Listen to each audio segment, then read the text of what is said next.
వాళ్ళ కొడుకు ఎక్కడ ఉంటాడో తెలుసుకొని తెనవాలి దగ్గర మన ఒక ఊరికి వెళ్ళి వాళ్ళ కొడుకు అడ్రస్ వెతికి ఆ ఇంటికి వెళ్ళి, అయ్యా మీ అమ్మ ఇట్లాంటి పరిస్థితిలో ఉంది, వచ్చి కొంచెం సంతకం పెట్టండి, నేను చివరి వరకు నేను చూసుకుంటాను, ఆవిడ భూస్థాపన కూడా నేను చేస్తాను, దయచేసి వచ్చి ఒక చిన్న సంతకం పెట్టండి అని అన్నాను. అప్పుడు అతను అన్నాడు, చచ్చిపోతే దాన్ని తీసుకెళ్ళి ఎక్కడన్నా పారేయండి, నాకు అవసరం లేదు అని అన్నాడు. వాడు 2 ఇళ్ళు రాయించుకొని తల్లిని వదిలేశాడండి.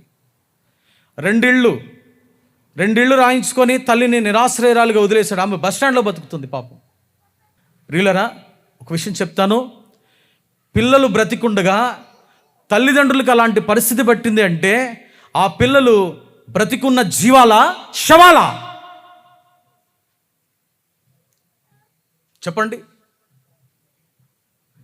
పిల్లలు బ్రతికుండగా తల్లిదండ్రులకు అలాంటి గతి పట్టిందంటే వాళ్ళు బ్రతికున్న మనుషులా లేక శవాలా?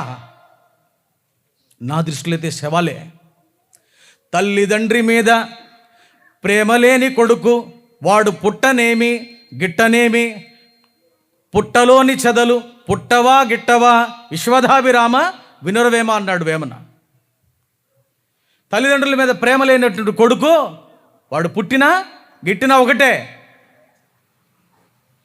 వాడు పిండముగా ఉన్నప్పుడు రాలిపోయినా మంచిదే, కృతజ్ఞతాహీనుడు. ప్రియులారా, బైబిల్ గ్రంథం తల్లిదండ్రులను సన్మానించమని చెప్తుంది కానీ వాళ్ళని వదిలిపెట్టమని చెప్పట్లేదు. ఆశీర్వాదం ఆశీర్వాదం ఆశీర్వాదం అని చెప్పి ఆశీర్వాదాలు వెంటపడతారు. ఏదయ్యా ఆశీర్వాదం? నీ ఇంట్లో కారు బంగ్లా లేకపోతే ఇల్లు స్థలము పొలము అన్నీ కొనుక్కోవడం కాదు ఆశీర్వాదం అంటే.